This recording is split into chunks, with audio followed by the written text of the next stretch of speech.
Hey, here we are back for episode number 7 of Peeling the Banana. I am going to be talking about exposure this week and next week because exposure is a huge topic. Today I'm going to touch on using your camera's internal light meter, the exposure triangle, and why I always shoot underexposed. If you're newer to using manual mode, understanding your camera's light meter is really going to change your world when it comes to getting good exposure. What is a light meter? So inside of your camera, either to one side or along the bottom, you're going to see a little chart that has a dot in the middle and then 3 or more hash marks going up, 3 or more hash marks going down, and a little dude that kind of floats around in the middle depending on what you're pointing your camera at. If the meter is in the middle, your image is well exposed according to your camera. If it's going up, you are overexposed. If it is going down, you are underexposed. This is a very important thing to know. The way that your camera decides how to make that meter is super important. No matter what kind of camera you shoot with, you're going to have at least 3 metering modes. The general metering mode is going to be called matrix or evaluative metering. The camera is going to look at the entire scene. It's going to calculate the light, average it out, and base your light meter off of that.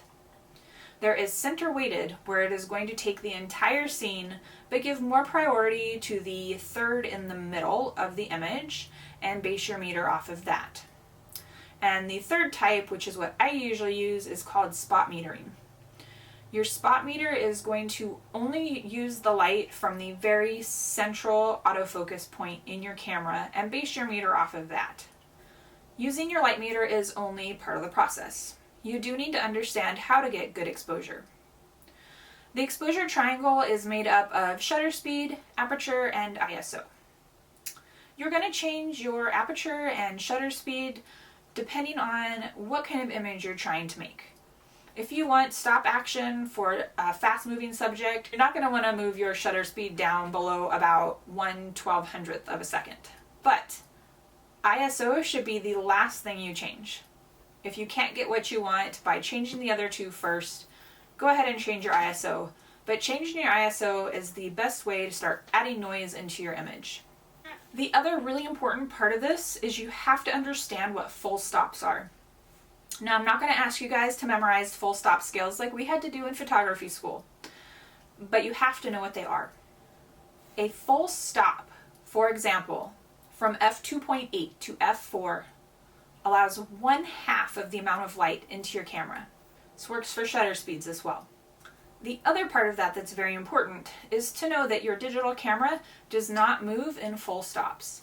Most digital cameras are going to move in 1/3 stops. Some of them are going to do half stops. So it's important to know how your camera is shooting and to understand where the full stops are. So why do I underexpose my images? In the old days, when we were all still shooting film, you wanted to expose for your shadows and develop for your highlights. Because with film, if your shadows were black, they were gone. There was no way to bring them back. The opposite is true for digital.